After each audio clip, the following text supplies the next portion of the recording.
Moja ya habari ambazo zinatikisa mtandao wa kijamii zinazohusu babake wa Lamine Yamal ambaye kwa sasa ana miaka 35 baada ya kutangaza rasmi uchumba wake na mpenzi wake mchanga mwenye umri wa miaka 23. Uhusiano huo umekuwa gumzo kubwa hasa kwa mashabiki wa soka na wafuasi wa familia ya Yamal kutokana na tofauti ya umri na hali ya kipekee ndani ya familia hiyo. Kinachofanya habari hii iwe ya kuvutia zaidi ni jinsi tabia za baba na mwana zinavyotofautiana waziwazi. Wakati Lamine Yamal mwenye umri wa miaka 18 amewahi kusikika mara kadhaa akipendelea kuwa kwenye mahusiano na wanawake wakubwa kuliko yeye, baba yake kwa upande mwingine amechagua mpenzi mdogo zaidi kwa umri. Wengine mtandao wamecheka na kusema ni kama wamebadilishana majukumu ya mapenzi.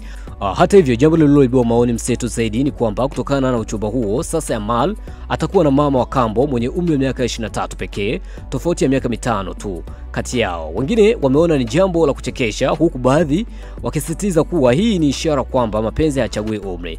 Mashabiki wengi wameendelea kutoa maoni tofauti, wengine wakipongeza baba huyo kwa ujasiri wake wa kufuata moyo wake, na wengine wakiona hali hii kama ya kipekee sana katika historia ya soka.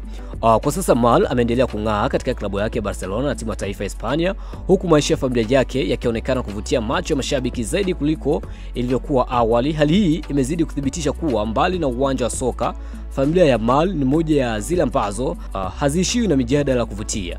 Mtazamo wako ni upi hapo chini? Sema comment, dondosha hapo chini. Mimi naitwa Mr. Baro, the king of all black men _ the world wide one, that's my name. Lakini pia ukiniita Crash dada utakoje kosea na utakoje potea. See you another time.